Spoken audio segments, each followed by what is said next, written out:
Bienvenue de vous savoir nombreux en train de suivre la chaîne sacrée, la radio-télévision Kimbanguiste. Madame, monsieur, bonsoir et bienvenue dans cette édition du journal dont voici le néco-titre.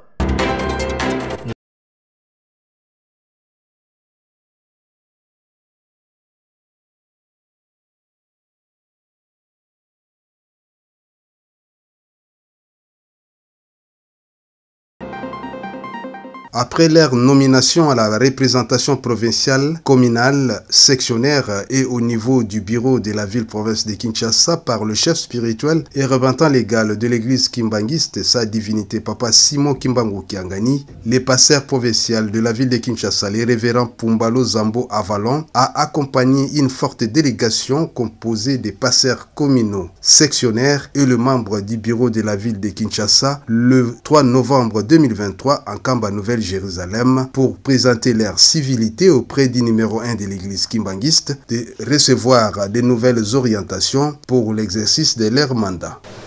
L'équipe ya sika oyo tata molimo musonto tie na ville ya Kinshasa mini bango ba kosala biso to kosala eloko te yonde sala yonde représenter la ville ya Kinshasa yonde pasteur communal ya ville ya Kinshasa yonde mokonzi wa mouvement ya ville ya Kinshasa yonde tamusa yonde zalaka liboso et biso to zala sima na yo.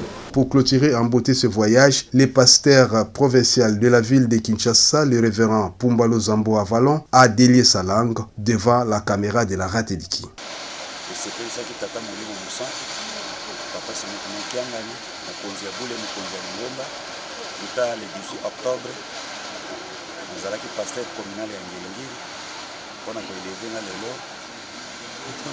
Pour la représentation provinciale de la ville de Kinshasa. Yango mokolo na lelo toyaki mpona koya kozwa nguya koya kozwa mitindo ya mosala ndenge tokomemela mosala yango lelo tokutana na ye apesi biso nguya ya mosala apesi biso baorientation ya mosala nde tokosala oyo ete mokumba epesameli biso kotonga Yerusalem et surtout chantier ya mémorial oyo papa mokonzi wa bule asili kobimisa mpona korécompense bakole oyo bamonaki mpasi na lingomba yango lelo a exhorté biso po ete awa biso tokei mosala ezobanda lendi même lobi déjà mosala ezobanda lendi déjà mosala ezodémarre yango biso sika tokei na problème ya misala mpona koyebisa bandimi ya Kinshasa oyo esimbi kamba Yerusalem etongama papa asepela baconseiller basepela bandimi basepela po ete ezali na bilaka oyo bamvola misa pratikelaki biso.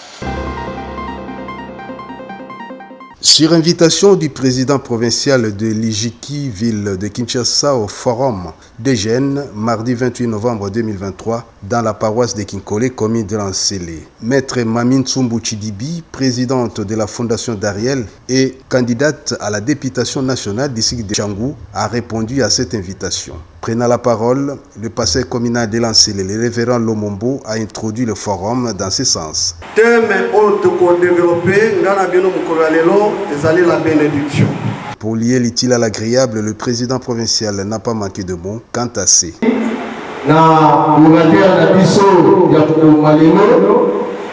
Papa pasteur communal, na lolenge alesi biso na tinda ya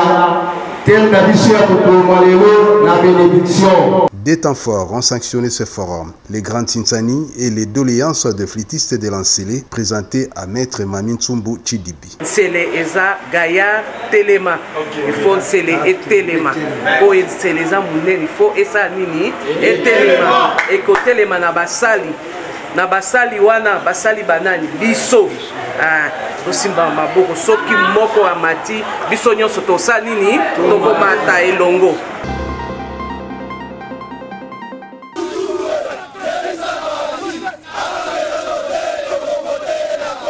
Kisangani est tombé sans résistance sous les charmes du candidat numéro 20. Boyomès et Boyomé ont assiégé les abords de l'aéroport international Bangoka Kisangani pour réserver un accueil exaltant au président candidat numéro 20. La ville martyre a vécu une ambiance de fête sans pareil.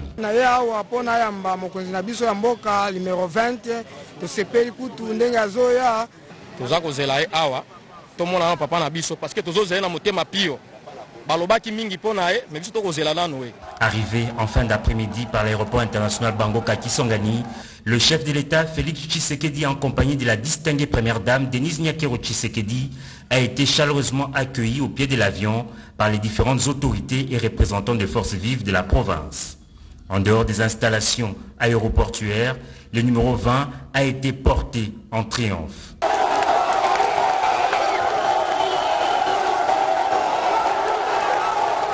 Une marée humaine l'a accompagné tout au long d'un parcours d'environ 2 heures de procession. Chants, danses et slogans en l'honneur du numéro 20 ont marqué ces moments historiques. Noyé dans la foule, ce n'est que dans la soirée que le candidat président a atteint la place de la Poste sous les vivas du public. Grande était la joie pour cette multitude de gens amassés dans cet espace depuis les premières heures de la journée. Dans sa prise de parole, le président Félix Antoine Tshisekedi s'est dit très ému par l'accueil. Dans cette forte ambiance, le meeting s'est immédiatement transformé en tribune d'expression populaire. Merci papa, papa Saramaloba. Papa, Kisangani. Jeunes et vieux ont lors de cet échange direct fait part au chef de l'État de leurs différentes préoccupations liées à leurs conditions sociales. Très brièvement, le numéro 20 a rassuré cette population. Nayoki marche de lobby. Nayoki likambo ya sécurité. Nayoki likambo ya carburant. Ngai nazako la kabino carburant et rokita lisusu na mikoloyo. Nayoki makambo ya banzela. Nayoki likambo ya lubunga. Likambo ya lubunga et kosila nazako pesa bino parole na ngai. Dans cette forte communion, Boyomès et Boyomé ont clairement fait leur choix, à savoir celui de consolider les acquis le 20 décembre prochain, plutôt que de repartir à zéro.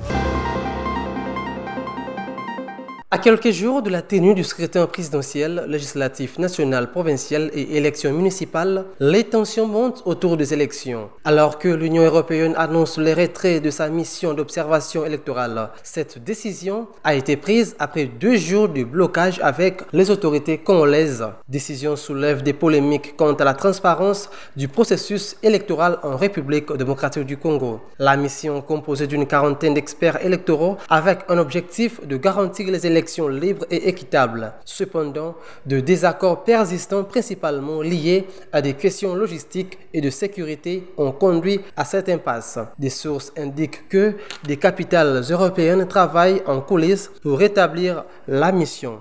Alors que le gouvernement de la République démocratique du Congo a publié un communiqué de presse ce 29 novembre prenant acte de la décision de l'Union européenne d'annuler sa mission d'observation électorale en RDC. Le gouvernement regrette l'annulation de cette mission électorale invitée de sa propre initiative. Annulation intervenue au moment des discussions avec les experts de l'Union européenne sur les modalités pratiques de son déploiement. Le gouvernement de la République tient à la bonne tenue des prochaines élections en toute transparence, inclusivité et liberté. Le premier vice-président de la Commission électorale nationale indépendante, Bienvenue Inanga, accompagné du deuxième vice-président Didi Manara, a échangé ce mercredi avec Damon Wilson, le président de la Fondation nationale pour la démocratie, une fondation américaine dont l'objectif est le renforcement et le progrès des institutions démocratiques à travers le monde. Ce dernier a assuré l'engagement de son organisme, financé par le gouvernement américain, d'accompagner les élections paisibles en République démocratique du Congo. NED est là pour soutenir le peuple congolais dans leurs aspirations pour un avenir plus ouvert, plus démocratique, plus prospère. Nous étions là au pays, RDC, pour 32 ans. On était là pour le long terme. On va rester pour le long terme. Et aussi, on voit l'opportunité avec des élections qui approchent d'avoir une fondation plus forte pour l'avenir ici, pour le peuple congolais. Et on est là pour apprendre, pour écouter, pour discuter comment ça va, les préparations pour l'élection, comment la communauté internationale et surtout NED peuvent soutenir le peuple dans comme des élections quand ça approche. Oui, on a entendu des préparations, c'est une tâche immense un pays compliqué avec les logistiques. Il y a de la guerre, l'agression à le Congo oriental. On a discuté toute la planification, comment on va organiser le 20 décembre, les élections le 20 décembre, et les défis, et ce qu'il faut faire dans les 3 semaines qui restent. C'est un grand travail, c'est impressionnant déjà, mais il y en a beaucoup à faire, et il y a des peuples, des organisations, d'autres, un réseau, une communauté qui a une responsabilité pour avoir la participation, la sensibilisation, et pour dire des élections paysannes.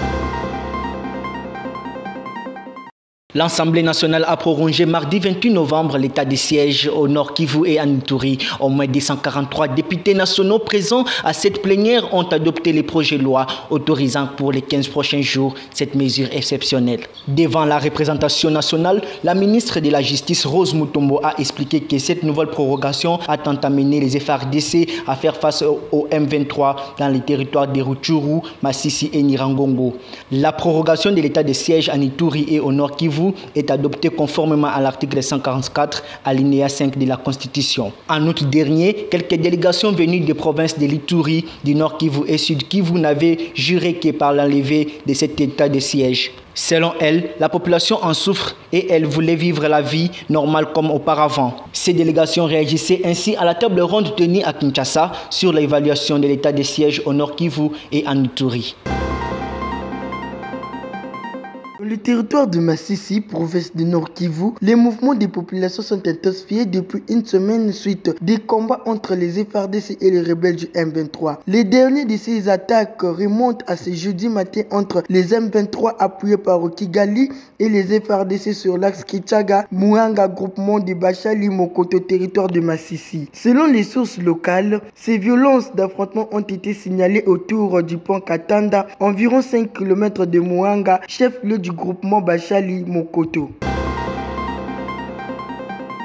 Les sinistrés des inondations du territoire de Kalehe dans la province du Sud Kivu ont demandé ce mardi 28 novembre à l'État congolais et ses partenaires de l'air doté des maisons d'habitation. Leur requête est contenue dans le plan de relèvement post-catastrophe de Kalehe adopté lors d'un atelier de validation tenu à Bukavu, chef-lieu de cette province. Construire des passerelles sur les rivières pour faciliter les traversées en attendant la construction des ponts et acheter des parcelles et y construire des maisons pour les sinistrés, a souligné les représentants des sinistrés de Bouchouchou et Niamoukoudi, Godefroy Moulenga. L'autorité provinciale tend la main au gouvernement central pour soulager tant soit peu les populations sinistrées du territoire de Kalehe. Contenir les paludismes peut se traduire par l'accès au profit d'un grand nombre aux soins de santé de qualité.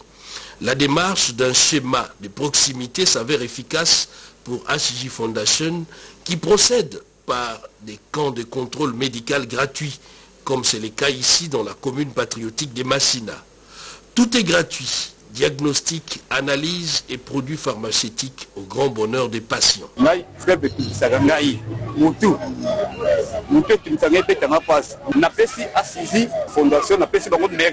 Merci à HJ Fondation pour ces soins gratuits. C'est bien passé. Nous avons fait, nous avons remis un médicament. Rien que pour cette journée, 250 patients sur 300 ont bénéficié d'une prise en charge gratuite contre la malaria. Il y a des statistiques qui montrent que tous les ans, près de 600 000 personnes meurent de malaria. Mais au Congo, ceux qui meurent de paludisme et de malaria meurent parce qu'ils n'ont pas accès aux soins médicaux. Donc ce qu'on a fait aujourd'hui, c'était juste venir vers la population pour leur dire que nous avons un centre qui offre des soins gratuits et des dépistages gratuits de la malaria. Enfin, nous sommes là pour vous, nous sommes là pour vous aider, pour vous soutenir. Cette opération s'ajoute à celle des prothèses orthopédiques gratuites et va s'étendre dans d'autres coins du pays. C'est la fin de cette grande édition du journal. Madame, Monsieur, merci de nous avoir suivis. Place au rappel des titres. Le gouvernement